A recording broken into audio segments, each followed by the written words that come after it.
The Ravager homeworld appeared on the fleet's sensors like a cancer growing in the heart of space. The planet itself was larger than Jupiter, but its surface writhed with organic structures that pulsed with their own diseased light. Massive rings of defensive stations surrounded the world in layers that stretched for millions of kilometers, while patrol fleets moved in complex patterns that had been perfected over countless millennia. Admiral Jin Woo stood on the bridge of the Iron Will, studying tactical displays that showed the most heavily fortified position in galactic history. The defensive network contained more firepower than most star systems and was controlled by the collective intelligence of billions of Ravager minds linked through their parasitic connection to the living planet. The human fleet had grown during the long pursuit as survivor species contributed ships and crews to the cause. Representatives from 20 different civilizations now served alongside human officers, creating a multinational force that numbered over 400 vessels. But even this combined armada seemed insignificant compared to the defenses they faced. Captain Mi-young had taken command of a mixed squadron of human and alien ships during the campaign, and had proven herself as capable as any officer in the fleet. She stood beside Jinwoo now as they prepared for what would likely be their final battle together. Both knew that the odds of survival were minimal, but neither suggested retreat. The assault began with a coordinated bombardment from every long-range weapon in the Allied fleet. Missiles and energy beams crossed the vast distance between the attacking force and the outer defensive ring, while the planet's weapons responded with streams of destructive energy that could vaporize entire ships. The first wave of attackers consisted of unmanned probes and decoy vessels designed to map the enemy's response patterns and identify weaknesses in their defensive grid. Most were destroyed within minutes, but their sacrifice provided crucial intelligence about weapon placements and shield frequencies. Commander Hyun Soo had developed new tactics specifically for this assault based on human experience fighting in asteroid fields and debris clouds. His ships used the wreckage of destroyed defensive stations as cover, while advancing toward the planet in a series of coordinated rushes that confused the ancient targeting systems. The battle was unlike anything in recorded galactic history, as hundreds of ships from dozens of species fought together against the accumulated defenses of millions of years. The space around the Ravager homeworld became a maze of energy beams, wreckage fields, and exploding vessels, as both sides committed everything to the final confrontation. But the real breakthrough came when Marine Commander Dong Hyun led the first ground assault on the planet's surface. Human dropships protected by alien escort fighters broke through the orbital defenses and landed on the writhing organic terrain that covered the world. What they found there challenged every assumption about the nature of their enemy. The planet's surface was not solid rock, but living tissue that reacted to the presence of intruders. The ground itself tried to digest anything that touched it, while structures that resembled buildings pulsed with hostile intent. The very air was poisonous to most species, but humans had evolved on a world that constantly tried to kill them. Dong Hyun's Marines advanced through landscapes of nightmare toward the massive organic spires that served as command centers for the planetary defenses. They fought not only against Ravager defenders but against the planet itself as it deployed immune responses designed to eliminate foreign organisms. The key to the assault was humanity's experience with hostile environments. Where other species would have been paralyzed by the alien horror of a living world, humans adapted their tactics and continued fighting. They used flamethrowers to clear paths through hostile vegetation and explosive charges to destroy nerve clusters that controlled local defenses. Admiral Jinwoo made the decision to lead the final assault on the planetary core personally. He took a small force of volunteers, including Captain Mi-young, and descended through kilometers of organic passages toward the heart of the Ravager homeworld, where their ancient evil had first taken root. The journey to the core was a descent through layers of accumulated horror as they passed through chambers filled with the preserved remains of countless civilizations. The Ravagers had kept trophies from every species they had consumed, creating a museum of galactic genocide that stretched for kilometers underground at the planet's heart. They found something unexpected. The core was not a mechanical control center, but a massive organic brain that pulsed with the combined consciousness of every Ravager that had ever lived. But within that alien intelligence, they discovered something that changed everything about their understanding of the enemy. The original Ravager consciousness was still present, trapped within the parasitic network that had corrupted their species over millions of years. These beings had once been peaceful explorers like the Velkari, but their fear of death had led them to experiment with life extension technologies that ultimately enslaved them to their own creations. The trapped consciousness reached out to Jinwoo through psychic contact that bypassed normal communication methods. In images and emotions rather than words, it told the story of how a noble species had become galactic parasites through their own desperate attempt to achieve immortality. The original Ravagers begged for release from what they had become. They had been prisoners in their own bodies for millions of years, watching helplessly as their corrupted forms consumed civilization after civilization. Death would be mercy compared to the eternal torment of being forced to participate in genocide. Jinwoo faced the ultimate choice of the campaign. He could destroy the planetary core and commit genocide against the entire Ravager species. Or he could try to find another solution that might save both the galaxy and the remnants of what the enemy had once been. Captain Mi-young made the decision for him by sacrificing herself to create an opening in the core's defenses that would allow the Velkari healer Zephyra to reach the central consciousness. The aliens' advanced medical technology offered a possibility that had never been attempted before. Zephyra used her people's knowledge of biological systems to separate the original Ravager consciousness from the parasitic network that had corrupted. Very soon, the process required her to link her own life force to the planetary brain, risking corruption or death, but offering the chance of redemption for an entire species. The separation worked, but at tremendous cost. The planetary defenses collapsed as the Ravager network lost cohesion, and most of the ancient aliens died as their stolen life force dissipated. But a small number survived as purified beings who retained their original noble nature. The purified Ravagers were horrified by what their species had become and dedicated themselves to healing the damage they had caused. They used their advanced technology to restore destroyed worlds and offered their knowledge to the species they had previously terrorized. The threat that had consumed the galaxy for millions of years ended not with destruction, but with redemption. The Allied fleet had proven that even the most ancient evil could be defeated through courage, determination, and the willingness to choose mercy over vengeance when the moment demanded it. 5 years after the battle, Jinwoo served as humanity's first galactic ambassador in a confederation of species that had grown from the alliance forged during the war. The organization dedicated itself to mutual defense and peaceful cooperation, while maintaining the strength needed to face future threats. Admiral So Young now commanded the joint patrol fleet that monitored the galaxy's outer regions, ensuring that no species would ever again face extinction alone. The lessons learned during the Ravager War had created new doctrines for cooperative defense that combined the best elements of multiple civilizations. Humanity's reputation had transformed from feared Deathworlders to respected protectors of the innocent. When diplomatic solutions failed and military force became necessary, other species knew they could count on human determination and tactical skill to see them through the darkest times. The galaxy had learned that true strength lay not in the capacity for destruction, but in knowing when not to use that power. Humanity had proven that warriors could choose to be guardians, and that even the most violent species could find redemption through service to others. In the years that followed, new threats would emerge and test the Confederation's resolve, but they would face them together with the knowledge that courage and unity could overcome any darkness that arose among the stars. The Admiral gave orders to prepare for immediate pursuit. Admiral Jinwoo's decision to pursue the Ravager Armada, instead of returning to defend human space, created the first serious crisis of command in the fleet's history.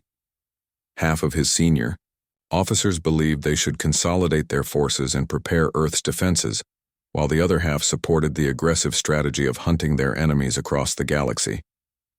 The debate raged for hours in the Iron Will's conference room, as captains and commanders argued over tactical doctrine and moral responsibility. Captain Mi-young found herself caught between loyalty to Jinwoo and genuine concern that he was leading the fleet into a trap that would doom both humanity and the alien species they were trying to protect. But Jinwoo's logic was brutally simple. The Ravagers had spent millions of years perfecting their methods of planetary assault and would not be stopped by static defenses no matter how well prepared. Fighting them in the vast emptiness of space gave humanity better odds than waiting for siege warfare around Earth, where billions of civilians would be at risk.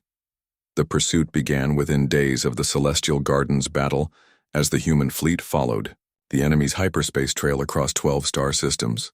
The chase became a running campaign that lasted months and tested every aspect of human military capability, from logistics to combat endurance. The Ravager Armada was massive beyond anything the humans had previously imagined. Intelligence estimates suggested over 3,000 ships ranging from small raiders to dreadnoughts the size of asteroids. But the enemy force was also spread across multiple sectors as they conducted harvesting operations on dozens of worlds simultaneously. Commander Hyun-soo emerged as the fleet's most innovative tactician during this phase of the war. His background in asymmetric warfare against pirates had taught him to use stealth technology and surprise attacks to overcome superior numbers. Under his direction, human ships began conducting hit-and-run strikes that gradually whittled down the Ravager forces.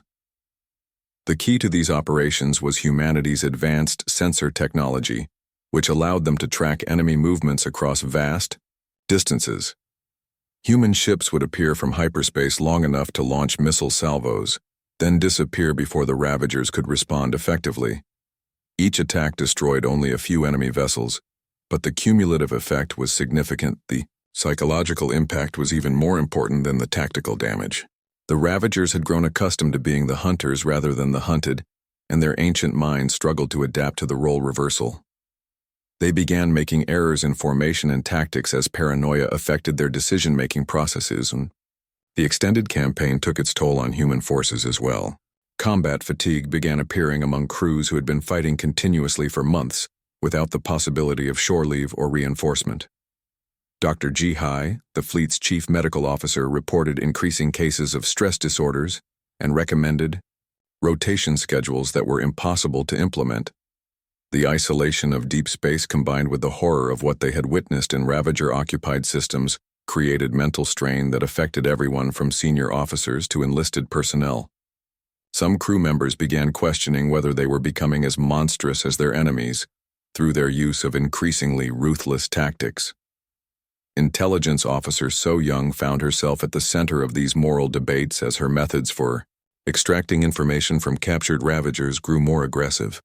She had discovered during the pursuit that her brother Minho had been part of a deep space colony that fell to an earlier Ravager attack. The personal stakes drove her to extremes that concerned her colleagues. The breakthrough that changed everything came from an unlikely source. Word of humanity's intervention had spread throughout the galaxy, carried by refugee ships and survivors from destroyed worlds. Alien species that had hidden from the Ravagers for generations began emerging to offer assistance to the human fleet. The first to make contact was a being called Keith, who claimed to be the last surviving member of the Singing Worlds civilization. His species had been warrior poets who had fought the Ravagers to extinction rather than submit to conversion. Keth possessed detailed knowledge of enemy tactics and weaknesses gained through centuries of desperate resistance. Under Keth's guidance, the human fleet began targeting specific types of Ravager vessels that served crucial support functions for the main armada. Destroying supply ships and communication nodes disrupted the enemy's ability to coordinate their vast forces and left individual squadrons vulnerable to concentrated attack. Other alien survivors joined the fleet as it moved deeper into Ravager-controlled space. Engineers from the Crystal Builders shared advanced shielding technology, while former slaves provided intelligence about the enemy's internal structure and command hierarchy. The human force gradually became a multinational coalition united by hatred of their common enemy. The aliens were amazed by humanity's willingness to fight rather than flee or hide, as every other species had done when confronted by the Ravagers. They began calling humans the Death-Touched because they seemed to carry the essence of their lethal homeworld with them wherever they traveled. But this reputation came with a price. Some of the alien allies began to fear that humanity's violent nature might make them unsuitable partners for a peaceful galaxy. They worried that defeating the Ravagers would only replace one threat with another if humans decided to become conquerors themselves. Admiral Jin Woo was aware of these concerns and tried to address them through his actions rather than words. He insisted that captured Ravagers be treated according to military law rather than being executed out of hand. He also established strict rules of engagement that protected alien civilians, even when they slowed down military operations.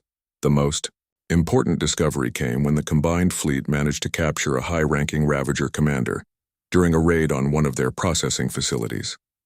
The interrogation of this being revealed the location of the enemy homeworld and the true nature of their parasitic life cycle. The Ravager homeworld was not simply their place of origin, but an actual living organism that served as the source of their immortality.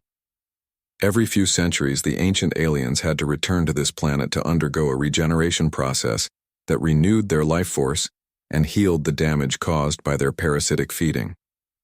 This dependency represented the ultimate weakness in the Ravager system. If the homeworld could be destroyed or captured, then the entire species would eventually wither and die as their stolen life force faded.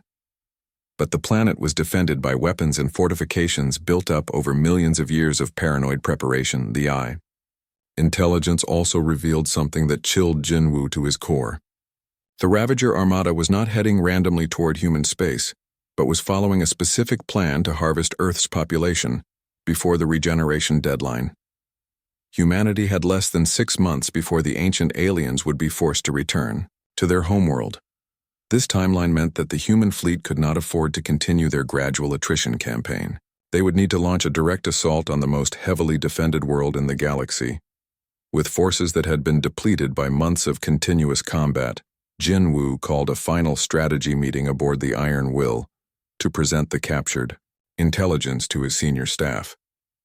The mood in the conference room was grim as the officers realized the scope of what they were being asked to attempt. An assault on the Ravager homeworld would likely result in the destruction of the entire human fleet. But the alternative was the extinction of humanity and every other species the Ravagers encountered on their path to regeneration. The ancient parasites had to be stopped regardless of the cost, and the human fleet was the only force in the galaxy with the capability to attempt such a mission. Captain Mi Young spoke for many of the officers when she pointed out that they had already achieved more than anyone thought possible. The Ravager threat to the immediate galaxy had been significantly reduced, and many alien civilizations had been saved from extinction. Perhaps it was time to return home and prepare Earth's defenses. Jinwoo listened to every argument before making his final decision as fleet commander. They had come too far and sacrificed too much to turn back when victory was within reach. The human fleet would assault the Ravager homeworld, even if it meant that none of them would survive to see the results, as the combined force prepared for the final phase of their campaign. Jinwoo reflected on how much had changed since they first received the Velkari distress signal. Humanity had proven that they could be protectors rather than destroyers, but the ultimate test still lay ahead in the darkness surrounding an ancient world where evil had taken root among the stars. The ships entered hyperspace for the last time, carrying the hopes of countless civilizations toward a confrontation that would determine the future of the galaxy itself. The human fleet dropped out of hyperspace at the edge of the Celestial Gardens system and immediately encountered a scene from humanity's worst nightmares. 17 massive Ravager dreadnoughts, each the size of a small moon, were systematically destroying the orbital habitats that housed billions of peaceful aliens. Smaller enemy craft darted between the debris fields like predators hunting. Terrified Prey Admiral Jinwoo stood on the bridge of the Iron Will, watching the massacre unfold on his tactical displays. The beautiful space gardens that had taken centuries to build were being reduced to glowing wreckage in a matter of hours. Escape pods and refugee ships fled in all directions, while Ravager fighters pursued them with obvious enjoyment. The enemy vessels were unlike anything in human military databases. Their hulls seemed to be part machine and part living tissue with surfaces that pulsed and writhed as if breathing. Weapon ports opened like mouths lined with metallic teeth, while sensor arrays resembled clusters of eyes that tracked potential victims with predatory focus. But Jinwoo had not come to study alien technology. He had come to stop a genocide. The Admiral gave his orders in a voice that carried across every ship in the fleet through the communication system. There would be no reconnaissance phase and no attempt at negotiation. The human force would attack immediately with maximum firepower and continue until every Ravager ship was destroyed or driven from the system. Captains Byung-ho and Yeonsu led the first wave of attackers as their ships accelerated toward the Enemy fleet at combat speed. The Razor's Edge and Thunder's Wrath were followed by dozens of other vessels in a formation that spread across thousands of kilometers. Human tactics had always favored overwhelming force applied at the point of maximum enemy weakness. The Ravagers noticed the approaching fleet but showed no sign of concern. These ancient beings had faced countless civilizations over millions of years and had never encountered serious resistance. Their first response was to send a communication demanding surrender and offering the humans a quick death if they withdrew immediately. Jin Wu's reply was a spread of kinetic projectiles fired from every gun in the human fleet. The massive tungsten rounds accelerated to a significant fraction of light speed before impacting the nearest Ravager dreadnought. The enemy shields flickered and bent space-time around the incoming projectiles, but the sheer kinetic energy overwhelmed their defensive systems. The ancient vessel's hull cracked open like an egg-spilling atmosphere, and crew members into the vacuum. The other Ravager ships reacted with surprise and rage as they realized they were facing opponents who would fight back. Their weapons systems came online and began targeting the human vessels with energy beams that could disintegrate molecular bonds. But the human ships were smaller and faster than anything the Ravagers had faced before. Captain Byung-ho took his destroyer on a diving attack run that brought him within point-blank range of a Ravager cruiser. The Razor's Edge unleashed every weapon it carried in a continuous barrage that lasted 30 seconds. When the firing stopped, the enemy vessel was a drifting hulk with its organic components visibly dying. The battle spread throughout the system as both fleets maneuvered for advantage. The Ravagers possessed superior individual firepower, but the humans had better coordination and tactical flexibility. More importantly, the human crews fought with a desperation that the ancient aliens had never encountered. The enemy began deploying their biological weapons expecting to break human morale, with the horror of watching their own bodies turn against them. The bioweapons were designed to cause maximum psychological trauma by converting victims into mindless slaves who attacked their former comrades. But the Ravagers had made a critical error in their understanding of human psychology. The biological weapons did affect human crew members, but instead of breaking their will, the attacks triggered something deeper and more dangerous. Humans had evolved on a world that constantly tried to kill them through disease, predators, natural disasters, and countless other threats. They had developed not just physical resistance but mental toughness that allowed them to keep fighting when any rational being would surrender. When the bioweapons began converting human Marines into enemy soldiers, their comrades did not hesitate to put them down with precise gunfire. The infected individuals were mourned later, but during battle, they were simply another threat to be eliminated.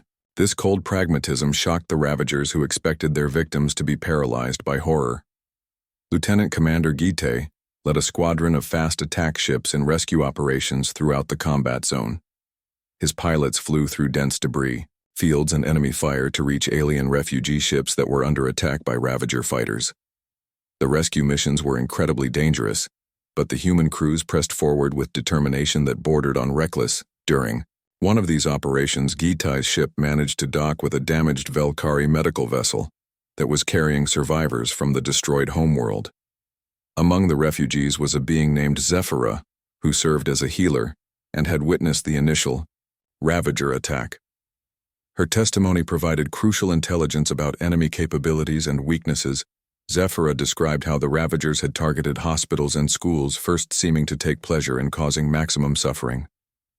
But she also revealed that the ancient aliens showed signs of confusion when facing unexpected resistance.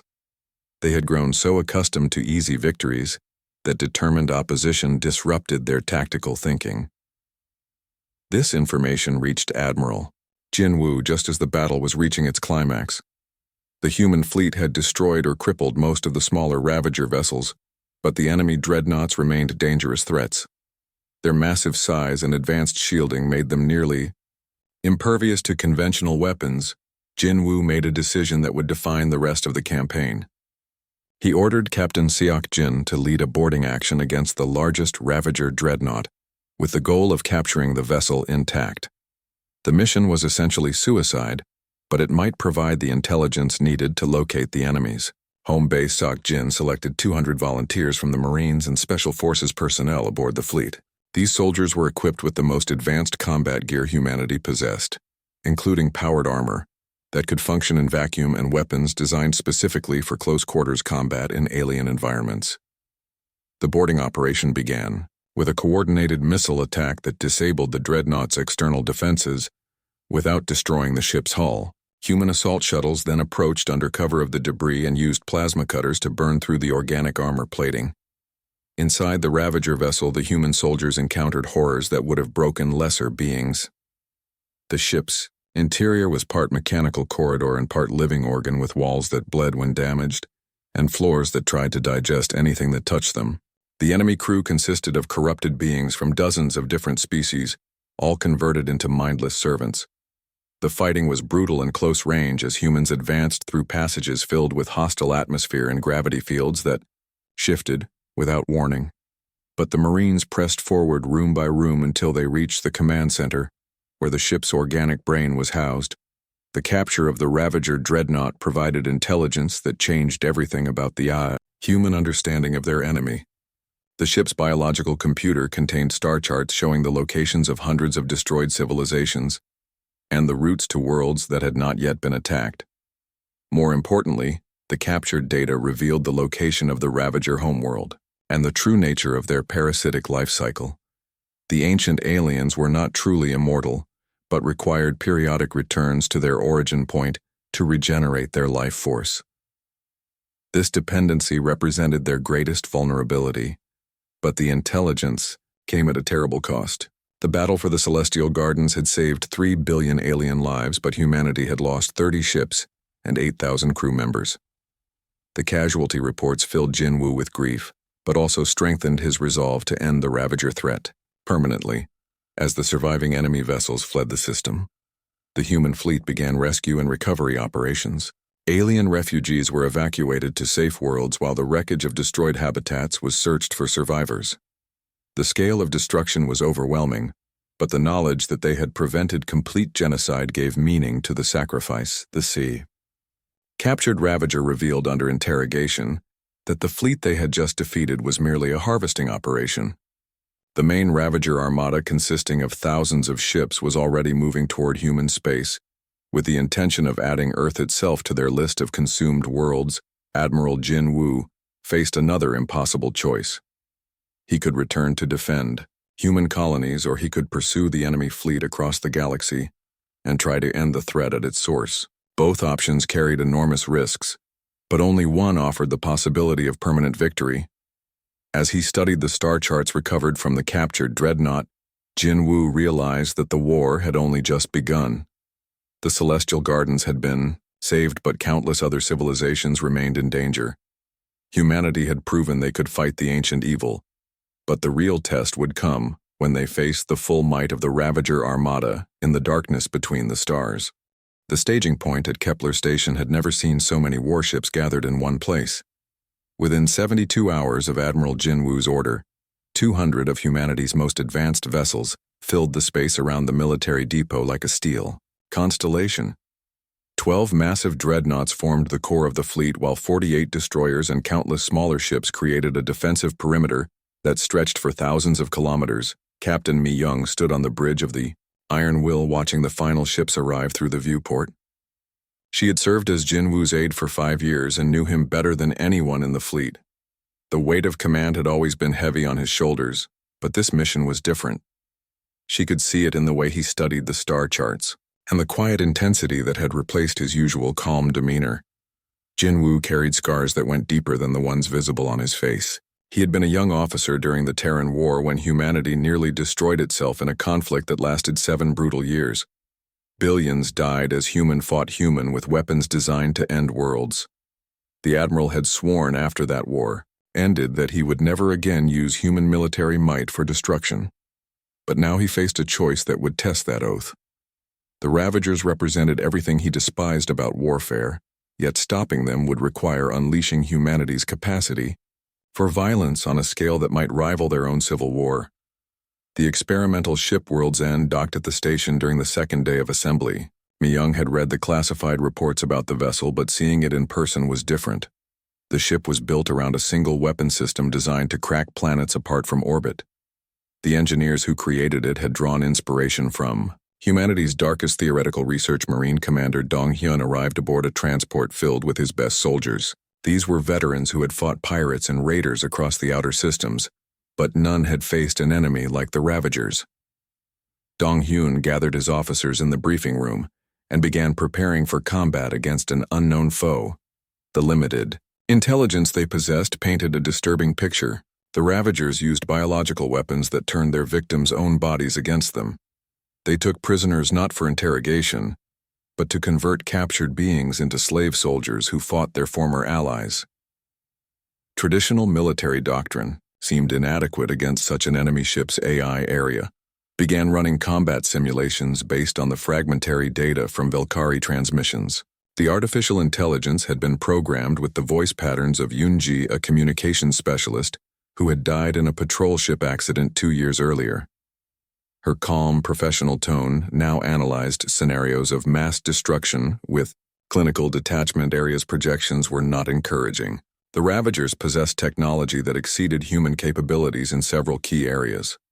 Their weapons could disintegrate molecular bonds while their shields bent space-time itself to deflect incoming fire.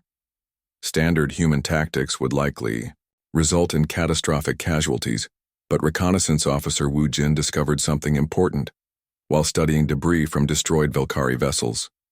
The alien technology was incredibly advanced, but it showed signs of deliberate design choices that prioritized psychological impact over pure efficiency. The Ravagers wanted their enemies to despair before they died. Chief Engineer Sun Hee spent days analyzing the weapon signatures and shield configurations found in the wreckage. Her team worked around the clock to understand how the enemy systems functioned and identify potential weaknesses. What they found was both encouraging and disturbing. The Ravagers were ancient. Their technology had evolved over millions of years, but it had also stagnated. They relied on fear and intimidation because they had faced no real opposition for so long that they had grown complacent. Their weapons were terrifying, but not optimized for fighting determined resistance. Sun Hee presented her findings to the senior staff during a briefing that lasted 6 hours. The enemy ships were powerful, but they were also vulnerable to unexpected tactics. Human weapons might be less advanced, but they were designed by a species that had spent centuries fighting itself with increasing creativity and viciousness. The most disturbing discovery came from xenobiologist Nari, who had been analyzing biological samples recovered from the attack sites. The Ravagers were not simply conquerors seeking territory or resources. They were parasites that literally consumed the life force of other species to extend their own existence. Nari's research revealed that the Ravagers had once been mortal beings like any other species, but had discovered a way to achieve immortality through the systematic harvesting of other civilizations. They had been feeding on peaceful races for so long that they had become addicted to the process. This explained their behavior patterns and tactical choices. The Ravagers did not simply want to win battles. They wanted to maximize the suffering of their victims because terror and despair somehow enhanced the life force they could extract. Quick, clean deaths were useless to them. The revelation changed everything about how the human fleet would approach the coming battle. They were not facing rational opponents who could be negotiated with or deterred by superior firepower. The Ravagers were addicts pursuing their next fix, and would continue until they were physically stopped. Admiral Jin Woo called a meeting of all ship captains to discuss the implications of Nari's research. The command deck of the Iron Will was packed with humanity's finest naval officers as they listened to the scientific briefing in silence. When Nari finished her presentation, the room remained quiet for several minutes. Captain Byung-ho of the destroyer Razor's Edge was the first to speak. He pointed out that fighting parasitic beings meant they could not show mercy or attempt to minimize casualties. The enemy would interpret any restraint as weakness and use it against them. Captain Yan-su from the dreadnought Thunder's Wrath disagreed. She argued that maintaining humanity's moral standards was more important than tactical advantages.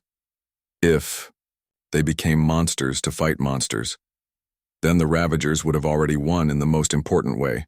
The debate continued for hours as the officers struggled with the ethical implications of their mission. They had signed up to protect human colonies and merchant ships, not to commit genocide against alien parasites who might once have been innocent beings themselves. Jin Woo listened to every argument before making his decision. The fleet would use whatever force was necessary to stop the Ravagers, but they would not abandon their humanity in the process. They would offer surrender terms even knowing they would be rejected, and they would try to preserve enemy lives when possible. But if the Ravagers refused mercy, then humanity would show them what a real death world could produce. The final preparations took another 2 days as ships loaded ammunition and supplies for an extended campaign. Intelligence reports suggested the Ravagers traveled in massive fleets that could devastate entire systems before moving on to their next target. The human force would need to be ready for multiple engagements across vast distances. Communication. Officer Yoon Suk established contact with surviving Velkari refugees who had escaped the destruction of their homeworld. These beings provided additional intelligence about Ravager tactics and confirmed the worst fears about enemy capabilities. The refugees described weapons that caused matter to simply cease existing and defense systems that made entire ships invisible to sensors. But they also spoke of Ravager arrogance and their tendency to underestimate opponents who showed unexpected resistance. On the final day before departure, Admiral Jin Woo addressed the entire fleet through the communication system. His words were broadcast to every ship and recorded for transmission back to human space. The Admiral spoke of duty and sacrifice, but also of hope, and the chance to prove that humanity could be a force for good in a dark galaxy as the massive fleet prepared to jump to hyperspace. Jinwoo stood alone on his bridge looking out at the assembled warships. Each vessel carried hundreds of crew members who might never see their homes again. The weight of their lives pressed down on him like the gravity of a collapsing star. But somewhere in the void, the Ravagers were closing in on 40 billion innocent beings who had no one else to protect them. Humanity would answer that call even if it meant embracing the violence they had tried so hard to leave behind. The fleet jumped to hyperspace as one, leaving only empty space and the echo of their engines to mark their passage toward a battle that would determine the fate of the galaxy. Do-hyun stared at his screens as strange signals filled the display with patterns he had never seen before. The Deep Space Monitoring Station Eternal Vigil had picked up thousands of transmissions over the years, but this one felt different. It carried something that made his skin crawl, even though he could not understand a single word of it yet. The station orbited Kepler 442b in the outer rim of human space, where the silence of the void was broken only by the occasional merchant, ship or patrol vessel. Do-hyun had been working the night shift for 3 years and knew every normal sound that space could make. This signal was not normal. He called over his shoulder to Commander Hyejin, who was reviewing patrol reports at her desk. She was a tough woman who had earned her position through 20 years of service and had seen more than her share of alien contact situations. When she heard the tone in Do-hyun's voice, she immediately walked over to his station. The signal was weak and fragmented, as if it had traveled an impossible distance through space. Do-hyun had already run it through the basic translation protocols, but the computer systems could not identify the language or even the species that might have sent it. The mathematical patterns suggested high intelligence, but the emotional undertones were unmistakable even without translation. Fear. Desperation. The kind of terror that transcended language barriers. Hyejin studied the readouts and ordered Do-hyun to boost the signal strength and run it through the advanced xenolinguistics database. The computers worked for hours as the two officers waited and drank coffee that had grown cold. Other crew members gathered around the communication station as word spread that something unusual was happening. When the translation finally came through, the control room fell silent. Message was from a species called the Velkari, from the Andorian system 47 light-years away. Do-hyun had heard of them from the diplomatic briefings. They were peaceful plant-eaters who had developed incredible medical technology and spent most of their time creating art and philosophy.